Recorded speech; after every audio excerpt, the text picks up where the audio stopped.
Estamos agora com a mesa de encerramento, né, do primeiro dia de debates, né, do 7º Congresso Brasileiro de Direito Tributário atual, com o objetivo de discutir a consistência decisória em matéria tributária nos tribunais superiores, aspectos materiais e processuais.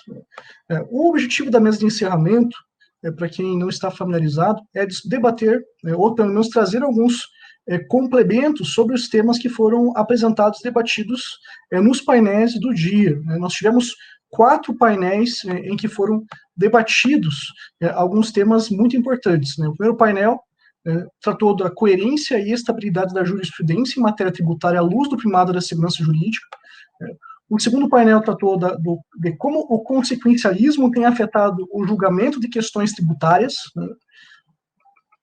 O terceiro painel tratou do princípio da legalidade tributária, nova interpretação ou ativismo judicante, tratando especificamente do RE 1043.313 e a de 5277, e também o último painel tratou da competência jurisdicional e limites ao reconhecimento de repercussão geral, embate entre matéria constitucional ou infraconstitucional.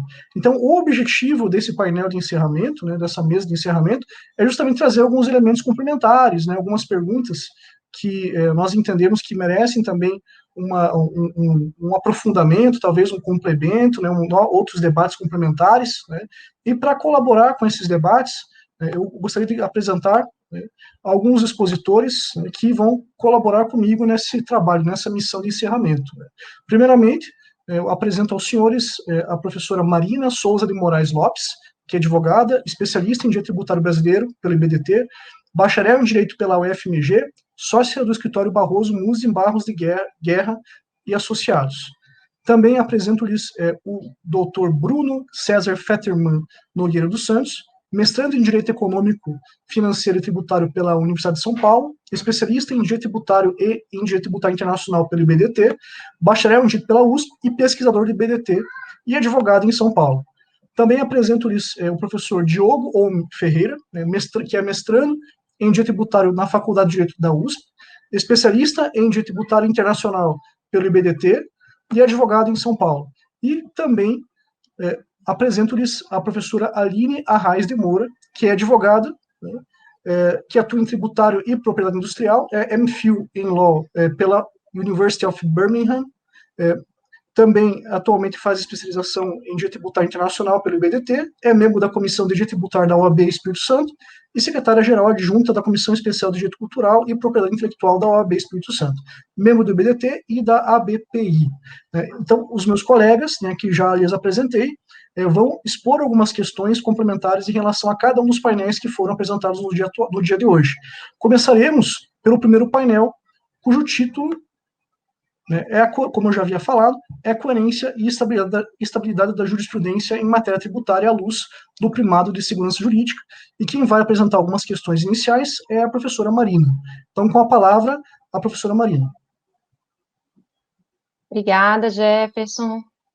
Obrigada pela palavra. Queria, primeiramente, agradecer o gentil convite do professor Rodrigo Maito e também do professor Ricardo de participar dessa mesa.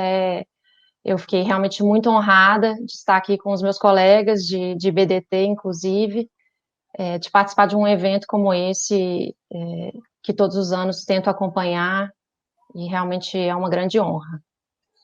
Bom, foi um primeiro dia muito intenso, eu aqui deixo meu registro pessoal, que eu sempre acho muito emocionante ver esses mestres falando de temas tão atuais, mestres que a gente está sempre aprendendo com eles, cujos livros estão na nossa cabeceira. Então, realmente foi um dia incrível e, ao mesmo tempo, provocativo, vamos dizer assim. Os painéis de hoje, eles deram uma base muito boa para os próximos dias que virão, e parabenizo a organização por essa organização magistral sobre essa organização das ideias, E o primeiro painel, eu acho foi muito provocativo, eu fiquei bastante mexida. Eu selecionei aqui alguns trechos antes de fazer uma provocação também para os meus colegas. logo no começo, eu vou fazer uma inversão aqui para a gente fazer uma conexão de ideias que aconteceu principalmente em relação às falas do professor Humberto Ávila e do professor Tércio. O professor Humberto Ávila posiciona-se logo no início de sua fala que o papel da doutrina é doutrinar, explicando o caráter prescritivo do direito. Por outro lado, o professor Tércio expõe a constatação de que a teoria da interpretação vai cedendo espaço para a teoria da argumentação, e que nessa concepção, os direitos constitucionalmente estabelecidos deixam de ser vistos como regra e passam a ser vistos como princípios. Além disso, o professor Tércio destaca que há um deslizamento do mundo codificado para o mundo das decisões. Ele expõe um pouco essa modernidade que a gente vive, a sociedade em constante modificação e também o direito em constante modificação. Mas diante desse cenário, a percepção que a gente tem em geral, e é o tema do evento e também desse painel que eu estou comentando, é de que no Brasil nós temos uma insegurança jurídica amplamente afetada pela instabilidade e incoerência das decisões judiciais. Então, nesse contexto, que me parece um fato notório, todos nós estamos aqui debatendo, nós precisamos colocar o pé no freio nessa evolução que nós estamos vendo do direito, da interpretação do direito, da aplicação do direito. Nós precisamos parar para a gente relembrar e reavaliar não só o papel da doutrina, dos operadores do direito, também dos juízes, na construção e na aplicação do direito, para que possamos reformular, eventualmente, o direito e avaliar como é possível, nesse mundo atual, nesse mundo líquido, garantir a segurança jurídica. Ou nós precisamos dar um passo atrás, e é uma provocação que o professor Tércio fez, de resgatar a nossa forma de pensar anterior, voltar para um terreno que a gente conhece, e voltar para a defesa da Constituição, não para a defesa de decisões, que muito vem ocorrendo. Porque a impressão que eu fiquei, após as palavras do professor Tércio e do professor Humberto Ávila, é que nós estamos num trem acelerado da modernidade, estamos caminhando, não sabemos ainda qual é o nosso destino, mas o que nós sabemos é que no meio desse caminho, a segurança jurídica está escorrendo pelas nossas mãos. Então, o que devemos fazer diante desse cenário? Eu entendo que algo precisa ser feito, e o primeiro deles é essa constatação desse desconforto que nós estamos vivendo nas decisões do judiciário, e algo precisa ser feito, algo precisa ser chamado, e eu acho que isso conecta todos os painéis seguintes, que vão ser comentados pelos colegas também, em relação à matéria. Então, é esse o ponto primeiro que eu gostaria de chamar a atenção e colocar aqui para um bate-bola com os colegas. Obrigada, Jefferson. Obrigado, Marina. Alguns colegas gostariam de complementar? Sim, eu gostaria. Primeiramente, né, boa tarde, boa noite a todos. É um prazer enorme, né, participar desse congresso do IBDT. Eu agradeço ao doutor Rodrigo Maito, agradeço imensamente também ao doutor Ricardo Maris. Eu sou associada há quase 2 anos e eu realmente amo de paixão o IBDT. Estou sempre envolvida em tudo que eles fazem, porque realmente eles têm uma primazia pelo direito, né, e pelas normas e pela segurança jurídica. Então, eu também parabenizo o tema escolhido, que é extremamente relevante nos tempos atuais e precisa realmente ser discutido. Parabenizo aqui as falas iniciais, né, a fala inicial da doutora Marina, realmente o painel foi excepcional, né, acredito que todos os que assistiram foram brindados com aulas excepcionais, né, de teoria geral do direito, introdução à ciência do direito, que são realmente super importantes, né, e não podem ser deixadas de lado, mesmo que em momentos que demonstram uma certa complexidade maior dos temas a serem estudados, que às vezes o complexo ainda é simples, e muitas vezes que eu aprendi, o óbvio ainda precisa ser dito. Nesse sentido, para endereçar a doutora Marina, eu gostaria de pontuar, né, que há realmente uma tensão entre o legislador e o tomador da decisão, e essa tensão realmente tem sido, de certa maneira, gritante. Na fala do Dr. Tércio Sampaio, existe até a questão interessante, né, de como garantir, na pluralidade, que eu acho que endereça bem, né, a pergunta da doutora Marina, e como garantir na pluralidade uma certa unidade. Realmente nós temos vários órgãos, né, e vários entes que podem legislar, que podem produzir matéria, né, jurídica em vários níveis de observância. Então, isso cria, né, o nosso sistema federativo e a forma também constitucional do direito tributário, que por vezes, né, eu acredito que não é só direito tributário, mas é um direito constitucional tributário, que por muitas vezes vejo, né, o embate até para flexibilizar essa importância, né, da Constituição nas normas tributárias, uma tendência e um apego, né, a simplificar esses termos e tirá-los da Constituição ao tempo de tentá-los fragilizá-los ou tentar manipulá-los de forma que seja mais facilmente concebida. Bom, eu realmente acredito que nós temos que repensar o sistema, Marina, em alguns pontos, não se sustenta, mas também faço minhas palavras do Dr. Técio, que sobre o papel, né, e na verdade é um chamamento de nós, de todos, da doutrina, para o nosso papel de não simplesmente olharmos as decisões e nos aquietarmos, né? Nós temos esse papel revolucionário de questionar, porque muito embora devamos, né, observá-las, não devemos também submeter o nosso intelectual a decisões que nós não achemos que têm substância para tanto.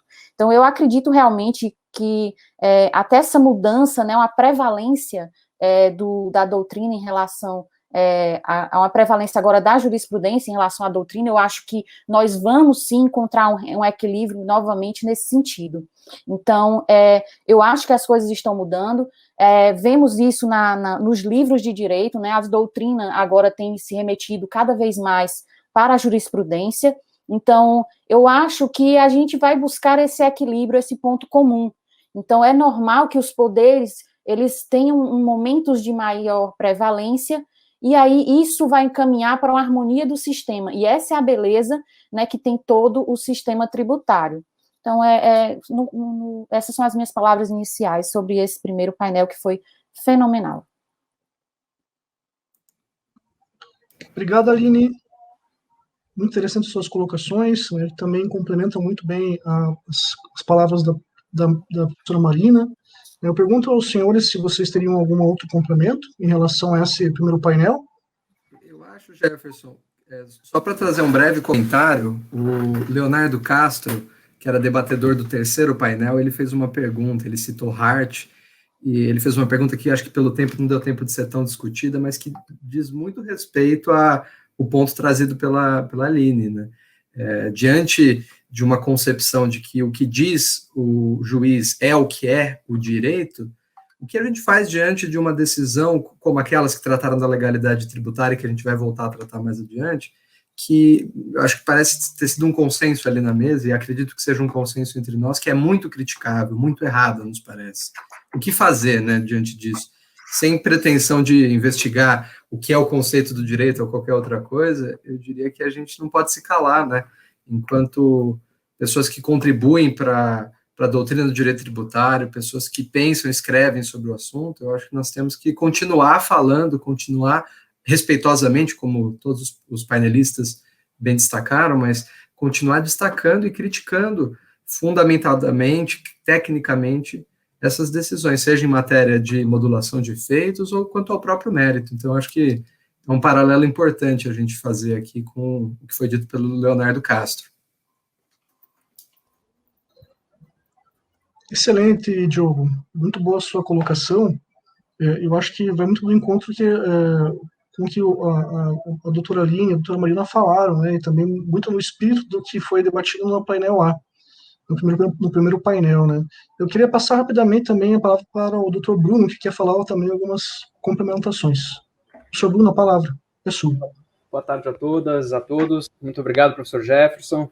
Antes de tudo, eu vou fazer um breve cumprimento, mas eu gostaria também de agradecer ao professor Ricardo Maria de Oliveira, ao professor Rodrigo Maito pelo convite, assim como cumprimentar o professor José Maria Arruda de Andrade, a professora Marta Leão, que são integrantes aí do Comitê Científico do Congresso, assim como cumprimentar também o presidente da mesa, professor Jefferson e os meus caros colegas com quem eu tenho aqui a honra de compartilhar essa mesa. O meu comentário, na verdade, é bastante breve, assim, e a ideia é contrapor a fala da ministra Carmen Lúcia com o professor Humberto Ávila. A ministra, ela ressalta bastante, ela até cita o Norberto Bobbio para isso, ela ressalta o papel do Poder Judiciário no século XXI, e meio que mostra um deslocamento do centro de poder para o Poder Judiciário, e como as mudanças de jurisprudência seriam um fenômeno comum nesse contexto, né? E o interessante, como contraponto do professor Humberto Ávila nesse ponto, é de que as mudanças de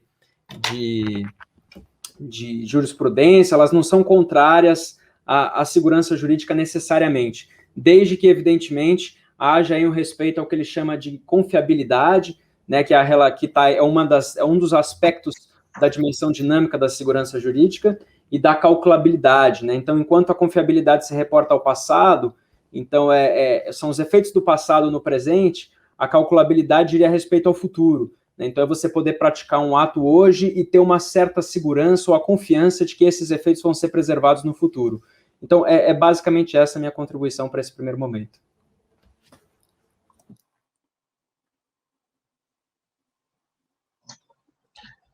Obrigado, professor Bruno. Eu vou passar rapidamente a palavra para a professora Aline, que também quer fazer um comentário complementar. Bom, muito obrigada, Jefferson. Excelente as indagações dos colegas, realmente esse painel tem sido também muito proveitoso. Eu gostaria, né, de endereçar, assim como o painel de encerramento, que geralmente nós fazemos isso, tentamos endereçar algumas indagações, né, do público, e eu gostaria de fazer uma lembrança aqui, no primeiro painel, o doutor Lucas Bevilacqua, ele falou sobre a importância, né, da perspectiva do tema em relação à macrolitigância fiscal decorrente da modulação. Então, realmente, isso eu tenho notado que as decisões do Judiciário, do Supremo, inclusive na ADC 49, elas instigam também muito a litigância. Então, isso é algo que nós temos realmente, eu concordo com o doutor Lucas Bevilacqua, nós temos que estar sempre atentos, porque muitas vezes, para se dizer o direito, se cria algumas expectativas, e essas expectativas, às vezes, não são tão positivas quanto a expectativa de o seu direito só será reconhecido se você entrar com a ação. Então, nós estamos, por meios não tão prestigiosos, tratando de uma questão de que é uma litigância ainda maior, que já é própria do nosso sistema. Então, não acho que isso deva ser influenciado. Não é o momento, nós não temos sistema ainda para comportar mais litigiosidade, ao meu ver. Perfeito, Aline. Eu acredito que essas questões se complementam muito bem, e só para reforçar também, rapidamente, a professora Marina também quer fazer um breve comentário. Obrigada, Jefferson. Só para complementar, e na verdade esse tema vai continuar nos próximos tópicos, né, de palestras, mas para fazer um link com o que o Bruno colocou a respeito das falas da excelentíssima ministra Carmen Lúcia, ela de fato colocou muito a respeito da evolução do direito e o reflexo, né, a evolução do direito, a evolução da jurisprudência como reflexo da evolução da sociedade e do direito, mas nós não podemos perder de vista de que mesmo para que essa mudança de jurisprudência aconteça, e ela pode acontecer, não há nenhuma vendação, ela tem que acontecer tomando os cuidados de enfrentamento técnico adequado e respeitando os limites constitucionais, especialmente em matéria tributária, né? Então, não há uma negativa de que a jurisprudência não possa evoluir, muito pelo contrário, eu acho que é uma constante evolução, sim. O que ela não pode é contrariar bases, regras que estão na Constituição. Não há como flexibilizar isso em nome de uma evolução do direito, né? Eu acho que no nosso ordenamento jurídico isso não cabe, na minha humilde opinião. Então, realmente é um link interessante o contraponto da ministra Carmen Lúcia com as falas especialmente do professor Humberto Ávila. É isso. Obrigado, Marina. E acredito que essas reflexões que vocês apresentaram são muito pertinentes, se conectam muito bem com os debates e as palestras que foram apresentadas no primeiro painel, acabam também servindo de deixa para nós passarmos para o painel seguinte, né, as questões relativas ao painel seguinte, especialmente relativas à questão do consequencialismo. Né, o segundo painel tratou justamente, né, de como o consequencialismo tem afetado o julgamento de questões tributárias, discutindo sobre questões sobre arrecadação tributária, com o princípio constitucional ou não, né, a possibilidade de derrotabilidade dessas regras tributárias. E agora eu gostaria de passar a palavra para o Dr. Bruno, que vai fazer algumas considerações iniciais. Professor Bruno, a palavra é sua. Obrigado, professor Jefferson. Eu gostaria de tratar de algumas questões para debate relativamente ao painel B, né, então só para recapitular, de que participaram os ilustres professores Lênio Steck, professor Roque Carrasco, professor José Maria Arruda de Andrade, o professor Carlos Daniel e a professora Daniela Dias. De todos os pontos mencionados, o que eu gostaria de destacar a princípio, em específico, e que nos permitem já algumas questões para debate, são alguns pontos relacionados à derrotabilidade das regras e o consequencialismo. Né? Então, de início, o professor Lênio Streck, ele menciona o que ele chamou de panprincipiologismo, ou principiolatria, e destacou como essa ideia ela fragilizou o ponto central do direito que ele chama de pós-bélico, porque conferiu um elevado grau de autonomia e até de arbitrariedade, de discricionariedade ao aplicador do direito. Né? O professor Roque Carrasco, por sua vez, ele sustentou entre os seus argumentos a ideia de que os princípios, via de regra, eles não podem afastar o comando de uma regra. Então, até deu como exemplo o caso do princípio da solidariedade. De acordo com o professor, como ele bem destacou, o princípio da solidariedade não poderia justificar a tributação por si só, a revelia, enfim, do princípio da legalidade e a revelia das regras de competência. E sobre essas duas considerações em específico, eu gostaria de chamar a atenção para a posição do professor Humberto Ávila, nos seus escritos, de que as regras, de uma forma geral, elas têm a função de pré-decidir o meio de exercício do poder. Né? Então, no fim das contas, as regras elas têm um condão, ou pelo menos teriam um condão de afastar a incerteza, na medida em que elas criam meios necessários para decidir cada caso concreto e para evitar o que ele chama de custos morais associados. Né? Então, nesse ponto, as regras elas reduzem a arbitrariedade que potencialmente poderiam surgir no caso da aplicação direta de valores morais a um caso concreto, como sustenta o Frederick Schauer. Né? O Haas, inclusive, diz que as regras elas contêm razões excludentes e que isso impede que outras soluções sejam trazidas ao caso concreto. Então, no fim das contas, e até para fazer, eu me remeto expressamente às considerações do professor Carlos Daniel, existem situações, apesar disso, em que a aplicação das regras, elas geram resultados absurdos, né? E por isso seria admitida uma certa derrotabilidade dessas regras. Justamente, aliás, por conta da vocação generalizante das regras, é que é possível que existam resultados absurdos para situações individuais. Então, a questão que eu coloco aqui de antemão em que condições as regras tributárias elas poderiam ser superadas, né? Ou seja, em que condições a gente poderia admitir a derrotabilidade das regras tributárias, e aí, para usar novamente o exemplo do professor Roque Carrasco, né? Já que a gente tem o entendimento de que os princípios não necessariamente afastam as regras, em que condições as regras podem ser afastadas ou podem existir exceções às regras estabelecidas em matéria tributária? Perfeito, doutor Bruno. Acredito que você pontuou muito bem as questões centrais que foram apresentadas, né, no segundo painel, né, os debates, as palestras, elas, de certa forma, centralizaram-se nessas questões fulcrais. Né? Então, eu gostaria de saber aqui a Aline gostaria de comentar, né? Pode falar, Aline, a palavra é sua.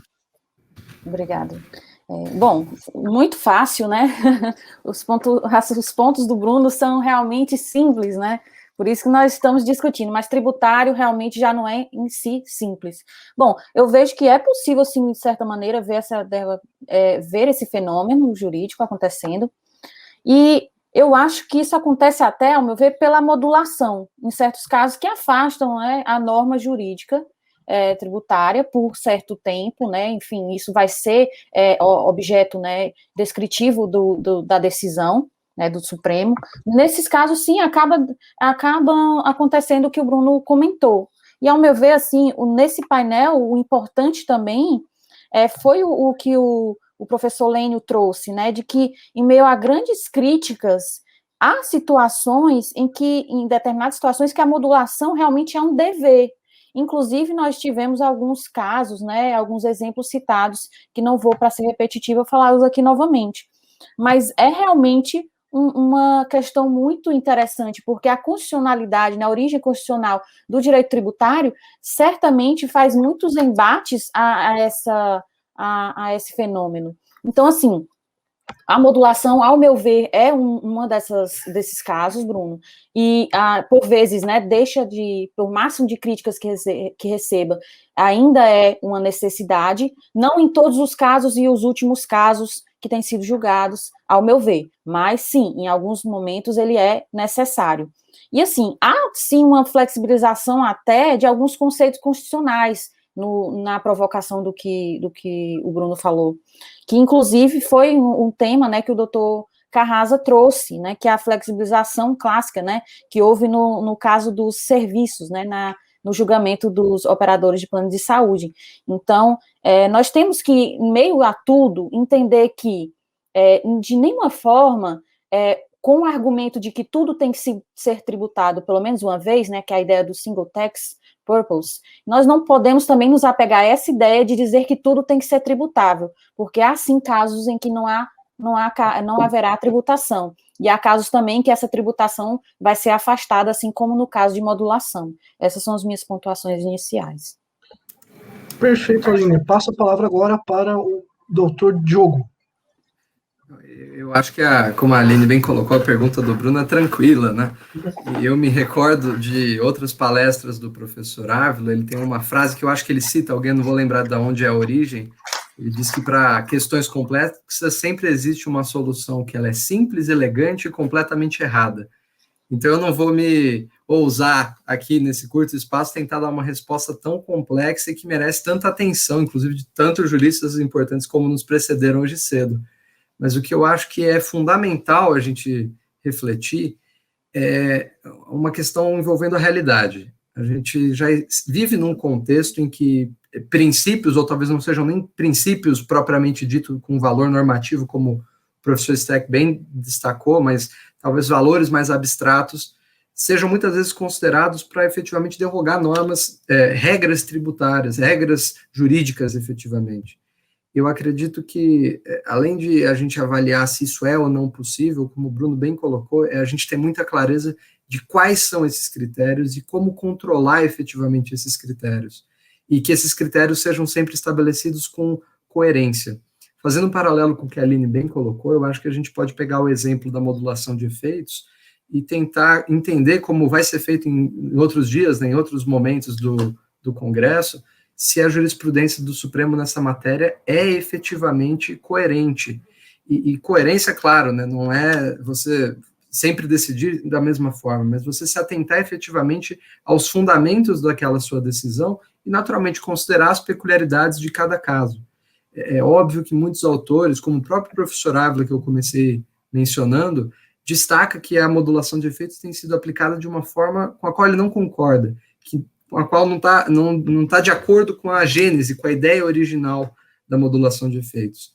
Eu acho que é necessário que a gente continue ressaltando quais são esses critérios, e ainda que eles não sejam observados, porque pode haver uma divergência teórica de para que serve a modulação, quando ela é cabível, que nós busquemos junto aos tribunais que ela seja aplicada pelo menos dentro de uma coerência interna, que ainda que errado, seja coerentemente errado, ao menos para que a gente tenha um mínimo de calculabilidade, um mínimo de controle a respeito do que pode vir a ser decidido pelo tribunal no futuro. Obrigado, professor Diogo. Eu passo a palavra agora para o professor Bruno. Obrigado, professor Jefferson. Eu acho que até em linha com o que o Diogo e a Aline comentaram, sobre a necessidade de se colocarem critérios, né, enfim, para situações em que as regras podem ou não ser superadas. O professor Humberto Ávila tem um posicionamento bastante coerente de que, dada a possibilidade de derrotabilidade das regras, né, elas poderiam ser superadas se fossem cumpridos dois requisitos, né, um requisito de ordem material, que no fim das contas é preciso verificar se a superação daquela regra ela vai gerar um efeito de justiça concreto individual que, por outro lado, não abala a segurança jurídica nem a justiça geral, e, por outro lado, ele propõe também um critério procedimental, que a superação da regra ela deve ser tão excepcional no sistema que isso exige um ônus argumentativo muito elevado, né? Então, em primeiro lugar, deve haver uma justificativa condizente para tanto, então é preciso demonstrar a discrepância entre aquilo que a hipótese da regra prevê e a sua finalidade, e, em segundo lugar, é preciso demonstrar, efetivamente comprovar, que o afastamento da norma naquele determinado caso não gera insegurança jurídica, né? Então, bastante em linha com o que o Diogo comentou, né? Eu acho que colocar esses critérios e cumpri-los é fundamental para que não se permita a derrotabilidade das regras de uma maneira desenfreada ou, enfim, arbitrária, né? Perfeito, Bruno. Em complemento, eu passo a palavra para a professora Marina. Fazendo um link, né, com o que o Bruno, o Diogo e a Aline falaram, acho que é importante a gente destacar que a questão da derrotabilidade das normas, né, das regras, ela pode acontecer, mas ela precisa acontecer baseada em princípios constitucionais. Eu não posso simplesmente deixar de considerá-la para concluir, eventualmente, num caso concreto, que a regra deve ser afastada para atingir valores e um bem jurídico maior protegido pela Constituição. O que não tem a ver com a argumentação consequencialista, que desconsidera, muitas vezes, e não estou falando todas as decisões, mas a decisão que utiliza como argumento decisório a argumentação consequencialista, não tem a ver com essa avaliação da derrotabilidade das regras, ao meu ver. E eu acho que é algo que a gente tem que tomar cuidado e se conecta com o primeiro momento do Congresso, porque a gente, como disse o professor Carrasa, ele comentou numa passagem, até anotei aqui, que muitas vezes a gente aceita uma argumentação consequencialista, como exposto pelo professor José Maria, de que não é o principal, a decisão não foi feita com base nesses argumentos consequencialistas, ele constou na decisão apenas de forma retórica, para expor uma opinião que não foi fonte de decisão, mas hoje não foi, amanhã ele pode estar sinalizando que ele segue uma tendência. Então, se hoje nós estamos, nas palavras do professor Carrasa, nós estamos aceitando que a Constituição seja violada para o bem, amanhã ela pode ser violada para o mal. Então, eu acho que, mesmo nessa situação que esses colegas colocaram, a gente não pode perder o olhar para a Constituição. A gente não pode aceitar decisões que não tenham uma argumentação jurídica completa, técnica e compatível com o nosso ordenamento jurídico, e no caso tributário, a Constituição, ela é algo que precisa sempre ser considerado. Então, só complementando a fala dos colegas, porque realmente essa questão do consequencialismo é um ponto que não podemos deixar de lado e manter o alerta e o cuidado, para que isso, como eu disse, vá para um lugar que a gente ainda desconhece. Obrigada. Excelentes colocações, professora Marina. Eu acredito que realmente o fio da meada é por esse caminho mesmo, né? Nós temos a questão do consequencialismo, né? A questão do consequencialismo exacerbado, né? Também bem mencionado pelo professor Leno Streck, né? O consequencialismo ad hoc, que realmente é preocupante, né? Seguindo na nossa proposta, eu passo para a análise do painel seguinte, né? Que vai trabalhar com a questão do princípio da legalidade tributária, né? Nova interpretação ou ativismo judicante. E quem vai fazer as suas considerações iniciais é o professor Diogo Olme Ferreira. Com a palavra, professor Diogo. Obrigado, Jefferson. Esse é um painel que eu tenho um especial carinho, tanto por ter tido a oportunidade de estudar o tema e produzir um pequeno livro com o professor Chueira e com o Vitor Luz, um grande amigo, tentando lançar um pouco de luz, né, quanto a esses dois julgados do Supremo Tribunal Federal, né, esse RS, ADI, que tratavam, de modo geral, da possibilidade de uma lei delegar ao Poder Executivo a fixação das alíquotas de PIS e COFINS estabelecidos alguns parâmetros ou limites, né, como muito bem tratado pelos expositores, né, principalmente o professor Chueiro e o professor Marciano Godoy, que, na verdade, esses limites e esses parâmetros não estavam nem presentes na lei, mas não vamos entrar nesse mérito aqui nesse momento. Queria apenas destacar que a gente contou também, além desses dois expositores, com a professora Misabel, que trouxe considerações muito interessantes, apesar dela própria ter dito que pensou no tema, no enfoque distinto, ela trouxe considerações muito interessantes sobre toda a discussão de como a gente vai violando de pouco em pouco algumas regrinhas constitucionais, falando, olha, aqui não vai haver mais nenhum problema em relação a isso, e logo, logo a gente se depara numa situação em que não se há mais sistema. Ela mencionou o caso do ICMS, mencionando uma violação antiga à legalidade tributária, que já era há muito tempo apontado por Alcides Jorge da Costa, em relação aos convênios, como eles eram utilizados como um instrumento para concessão de benefícios fiscais sem passar pelo legislativo, e como, nos legislativos estaduais, e como isso, sistematicamente, ao longo do tempo, parecia não ser nada demais, né? Afinal, são benefícios, estamos favorecendo os contribuintes, com o tempo se chega como um pavio da própria guerra fiscal e da situação extremamente complexa que vivemos hoje em relação ao ICMS. Então, é um tema que me empolgo, tenho que até me conter para não exceder aqui o tempo, e também passar a palavra para os meus colegas. Eu gostaria de pegar um paralelo de algo que foi discutido pela Marina, que ela mencionou, olha, existem alguns casos em que você tem justamente o problema de um comentário que é feito numa decisão, pode não ter sido a ratio daquele julgado, mas acaba sendo sempre colocado como, olha, aqui ele foi consequencialista, aqui o tribunal foi consequencialista. E muitas vezes aquilo pode não ser efetivamente a razão determinante das conclusões que foram alcançadas. Mas é impressionante como, muitas vezes, isso acaba sendo citado não só pela doutrina, mas em especial pela própria jurisprudência.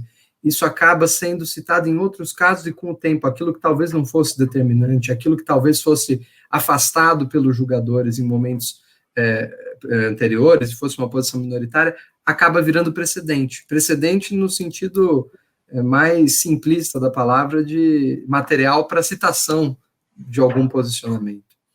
E eu acho que ficou muito claro, a partir dos painéis, e principalmente do discurso do professor Luiz Eduardo Chueiro e do professor Marciano, que as decisões do Supremo acerca da legalidade, que são verdadeiramente paradigmáticas, mas no sentido negativo da palavra, buscaram indicar que não haveria uma mudança efetiva de jurisprudência. Citando casos desde 2003, é feita uma reconstrução que, para aquele que se depara pela primeira vez com a matéria e não acompanha as discussões de direito tributário acerca da legalidade, pode parecer que o Supremo vem numa toada de consistência e uniformidade, como se não houvessem solavancos no caminho. Acontece que o que a gente procurou até demonstrar nesse livro é que essa jurisprudência, na verdade, falava de outros assuntos, falava de outras matérias. E, eventualmente, algum ponto ou outro que surgia, talvez como obter dictum nesses julgamentos, tenha sido justamente citado como precedente dessa decisão.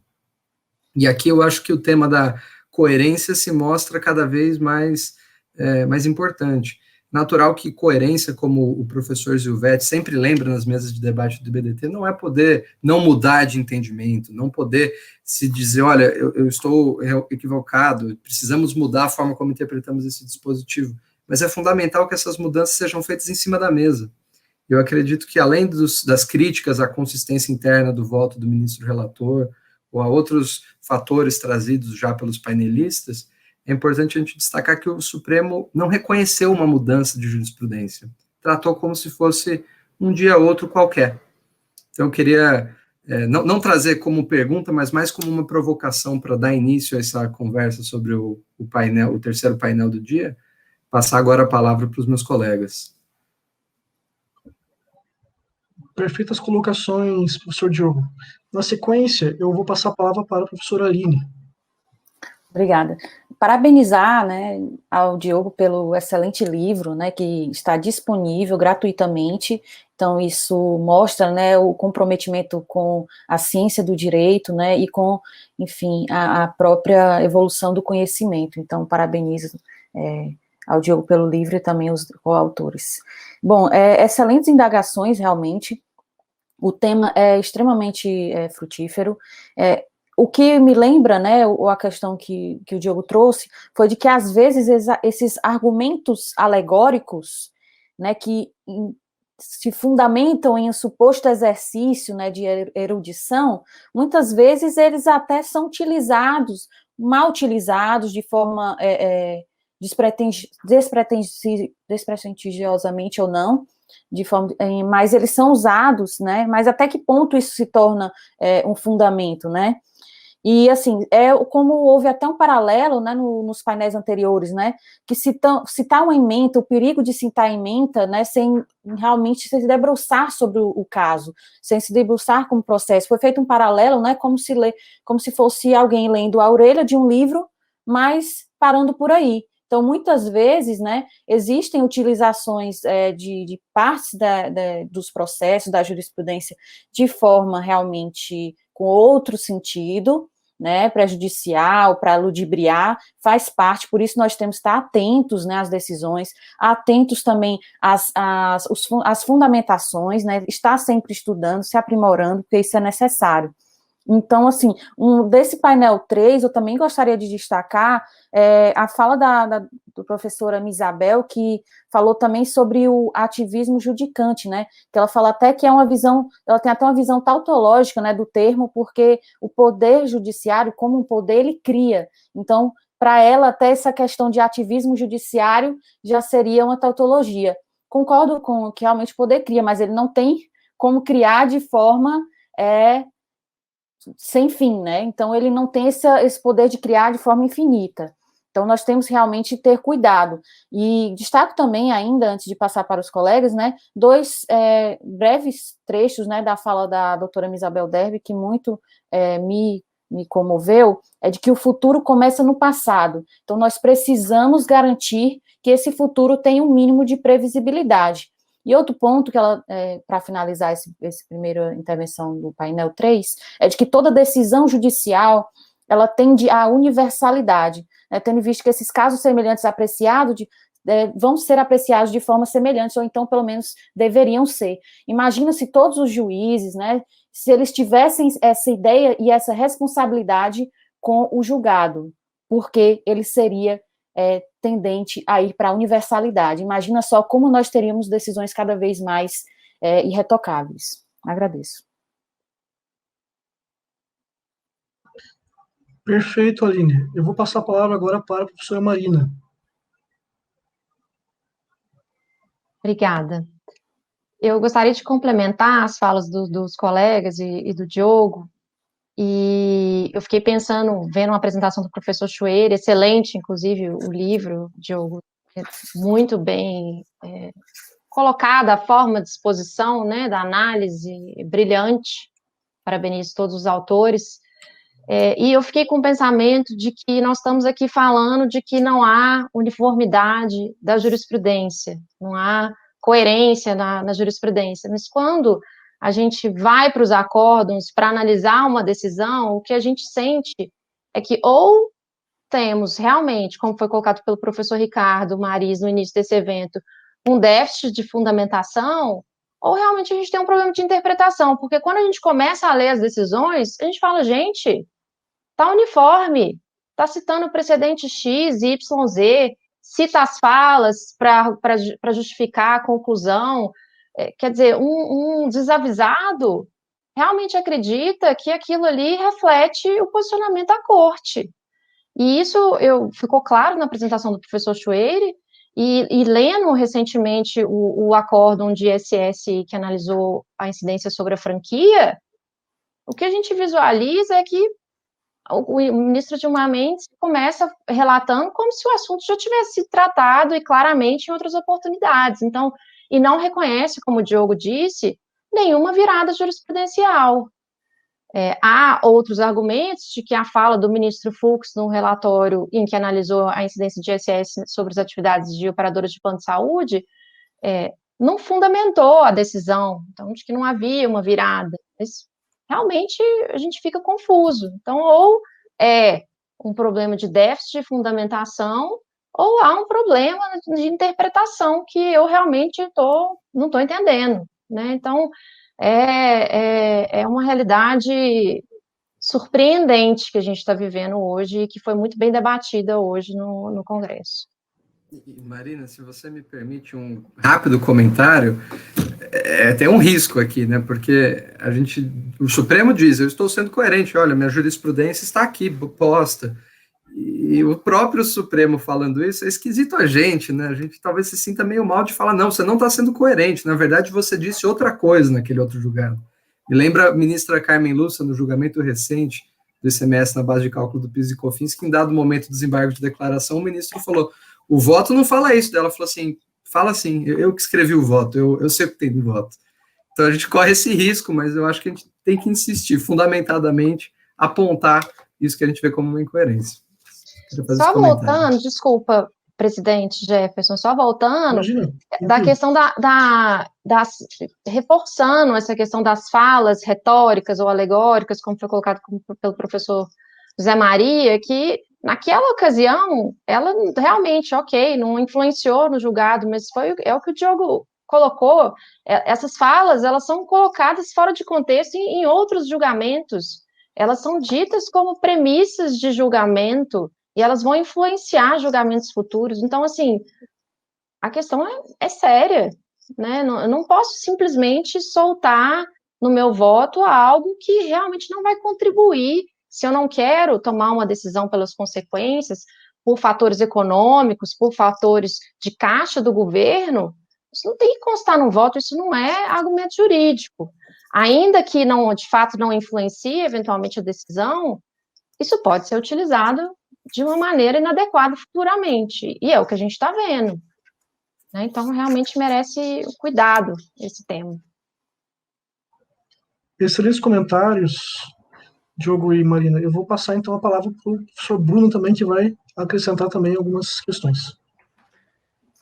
Obrigado, professor Jefferson. Na verdade, o meu comentário é bem rápido, mas antes de tudo, é evidente que eu não posso deixar de parabenizar o Diogo, o Vitor Luz e o professor Chueri pela obra-prima sobre o assunto, e fazer uma relação sobre o que a gente está discutindo aqui com o que o professor Chueri também expôs, quando ele relatou sobre o voto do ministro Dias Toffoli, no momento em que o ministro usa o argumento da extrafiscalidade, ou de um suposto efeito extrafiscal, para justificar uma relativização da legalidade, né? Então, esse assunto, para mim, ele mostra não só uma deficiência de coerência com a jurisprudência do STF, se é que existe uma coerência nesse sentido, a professora Marta Leão, também no seu belíssimo trabalho sobre controle de extrafiscalidade, mostra que o STF é reticente em fazer esse controle de extrafiscalidade, e esse posicionamento, de fato, ele varia.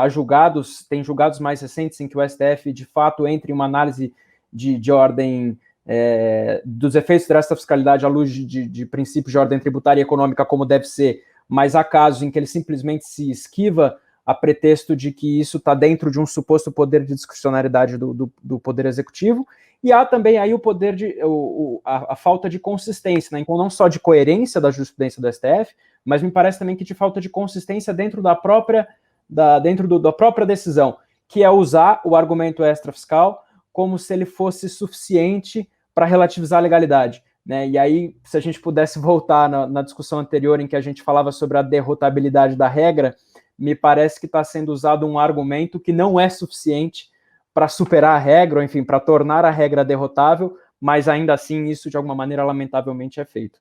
Então é basicamente isso que eu queria comentar. Obrigado. Perfeito, Bruno. Suas colocações foram bem relevantes, né? E acabam também dando uma deixa para nós passarmos para o painel derradeiro, né, que é o quarto painel, que vai tratar da questão da competência jurisdicional e limites ao reconhecimento da repercussão geral, embate entre matéria constitucional ou infraconstitucional, que vai ser apresentado brevemente pela professora Aline. Com a palavra, professora Aline. Obrigada, Jefferson. Bom, foi um painel excepcional também, foi muito bom, as discussões foram profundas, e eu gostaria de destacar alguns pontos, né? Quanto à fala, né, do palestrante, do Cássio, do doutor Cássio, ele falou que a lei não pode ampliar ou modificar a competência dos tribunais superiores. Então, esse é um ponto que já nos causa ele fez o paralelo com o caso trabalhista, né? Então, no nosso âmbito de estudo, nós temos essa limitação maior, porque os tribunais superiores têm uma maior restrição. E ele fala também ainda, né, que para as leis processuais, ele traz essa indagação de qual é a última palavra, de quem seria a última palavra, né? Se seria para questões processuais, se seria o STJ ou se seria o STF. Achei muito interessante essa indagação, inclusive gostaria até de ver mais à frente o posicionamento, né, dos colegas.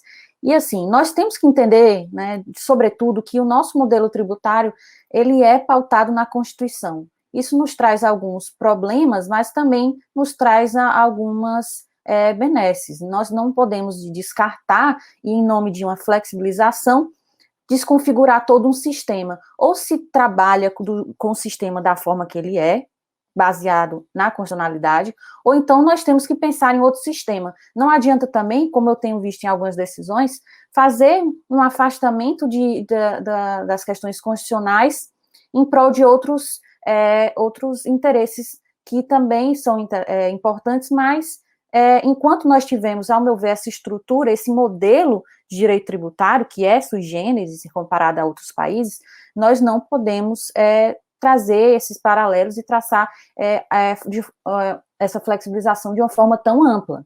Não é uma restrição, mas é como o nosso sistema está até agora. Então, nós precisamos saber lidar com o que nós temos. Da palestra, né, do professor Henrique, eu achei muito interessante o alerta que ele fez para as decisões conflitantes, que muitas vezes, né, quando um tema é tratado no STJ, ele ainda pode ser tratado no STF. Então, isso é uma grande causa de insegurança jurídica. E daí vem, né, o termo que ele trata sobre essa dispersão judicial, né, que dessa dispersão judicial nós temos alguns problemas, destaco aqui para os senhores, né, o problema do adensamento das normas constitucionais, né, e a tensão entre as normas com a Constituição Federal, que realmente reflete o nosso tipo, né, o nosso modelo, o nosso sistema tributário. Outro grande problema também é essa zona de penumbra, né, entre os tribunais superiores, e destaco também ainda, né, o controle de constitucionalidade difuso, né, que também é possivelmente um problema, além, né, do nosso próprio modelo decisório, que em si, com a fala do doutor Henrique, já deu para ver as nossas dificuldades. Interessante também pontuar, e aqui eu faço coro, né, ao professor Henrique, no sentido que ele criticou o silêncio do Supremo quando não se posiciona sobre algumas questões que podem tratar sobre constitucionalidades. Então, há uma possível constitucionalidade envolvida, mas por gerência própria do Supremo, em algumas questões ele deixa, né, passar para que o tema seja julgado pelo STJ e até tirar um pouco da sua responsabilidade a priori. Então, esse resultado, né, do silêncio do Supremo, muitas vezes pode ter como resultado a incidência de normas, né, de decisões posteriores muito conflitantes. Então, ele ainda fala, né, sobre o que os colegas até comentaram, que esse déficit de fundamentação e também no falta de diálogo entre as instituições. De forma, para concluir essa pontuação do professor Henrique, ele conclui, né, que não há como se prever, não para prever o que irá acontecer, porque as decisões são casuísticas e lotéricas. Esse é um termo até do professor, que eu vi um texto do professor Lênio. Então, como explicar, né, para os estudantes, para todos nós em si, decisões lotéricas ou casuísticas? É impossível. Para fazer um fechamento, né, dessa visão geral do último painel, do painel D, tem a fala também do professor Flávio, que foi muito interessante. O lado, né, da parte processualista foi impecável, né, que ele fala que a divisão de competência no caso tributário, de longe, tem resolvido os problemas. E realmente nós temos visto que, assim como o professor Flávio comentou, a tarefa de uniformizar é praticamente inglória, né? Então, mesmo que seja inglória, é necessária porque nós estamos num Estado democrático de direito, mesmo inglória, nós teremos que enfrentá-la. O professor também ainda fala, né, sobre que essa decisão é agravada ainda mais com as gerências próprias de causas relevantes a serem determinadas pelos tribunais superiores. Então, eles vão decidir ou não se manifestarem sobre determinado tema de acordo com o seu próprio interesse. Isso é muito prejudicial. Por fim, eu acredito que nós temos todos pautados no dever, e voltamos no diálogo e nessas discussões, em todos os momentos, no dever de uma fundamentação. Então, eu acredito que essa é talvez a problemática que nós estamos vendo, né? A falta ou a insuficiência de fundamentação. Para levantar para os nobres colegas, eu tenho 2 pontos. Né? Se os senhores veem, né, a possibilidade de inversão da ordem, tratada aqui no tema do painel D, que essa inversão da ordem, para não necessariamente, já que nós temos um caso, né, do direito tributário ser eminentemente constitucional, se é possível fazer essa inversão da ordem, se nós precisaríamos de alguma legislação nesse sentido. E em relação o outro ponto, né, se os colegas veem, né, se o diálogo das instituições, no momento, se ele tem sido adequado e mais ainda, se ele tem sido suficiente. Fico ansiosa aí para ver a visão dos colegas. Perfeito. Gostaria de passar a palavra, então, para a professora Marina, que vai tecer alguns comentários. Vejam, não preciso necessariamente responder as perguntas que são levantadas, né? Vocês não têm obrigação de respondê-las, muito embora, né, seja bacana tecer alguns comentários. Mas, de qualquer forma, então, eu passo a palavra para a professora Marina, fazer os seus comentários. Obrigada, Jefferson. A constatação da Aline, a apresentação foi ótima, resumiu os principais pontos do painel. A pergunta, eu não sei responder diretamente, mas eu concordo completamente com os painelistas de que essa é uma reflexão que precisa ser feita, porque o que a gente vê na prática é que isso não está funcionando. O STJ decide, demora a uniformizar, quando uniformiza, depois de anos, o STF vem e fala, opa, peraí, a matéria é constitucional, e ainda decide de forma diferente, não que ele tivesse que decidir de forma igual, afinal ele está avaliando a perspectiva constitucional, é realmente um assunto que precisa ser objeto de reflexão. Se precisa ser feita uma mudança na Constituição, ou bastaria uma alteração no Código de Processo Civil, eu acredito que teria que ser feita uma mudança na Constituição, mas posso estar falando bobagem aqui, então não vou me comprometer. Mas a reflexão, sem dúvida, ela é muito cabível, porque isso está concretamente trazendo uma insegurança jurídica que a gente vê toda hora, né? O doutor Henrique colocou exemplos claros em que houve uma incompatibilidade total de julgamentos do STJ e do STF. E nesse ponto, inclusive, eu gostaria de levantar a bola de um comentário feito pelo doutor Henrique sobre o caso da COFINS, das sociedades profissionais, em que o assunto não foi modulado pelo Supremo ao argumento de que não havia mudança jurisprudencial porque antes o assunto estava sendo tratado no STJ. E hoje, na recente decisão do ICMS da base de cálculo do PIS e da COFINS, o STF decidiu de forma oposta. E isso foi comentado, inclusive, pelo professor Humberto Ávila, no sentido de que a mudança da jurisprudência ela só aconteceria quando as decisões são eficazes e que você poderia confiar nela. E quando a matéria ela é eminentemente ou visivelmente constitucional, uma decisão do STJ ainda não seria algo de se confiar, porque ele teria decidido algo que não seria de competência do STJ. Então, fica com a reflexão, porque o contribuinte fica naquela. Se o próprio STF, em alguns casos, fala que a competência é infraconstitucional, o STJ analisa, e anos depois o STF retoma um assunto e fala, não, realmente esse assunto é matéria constitucional, quando que a gente vai poder confiar nas decisões do STJ? Realmente fico em dúvida, porque a qualquer momento o assunto pode ser retomado pelo STF.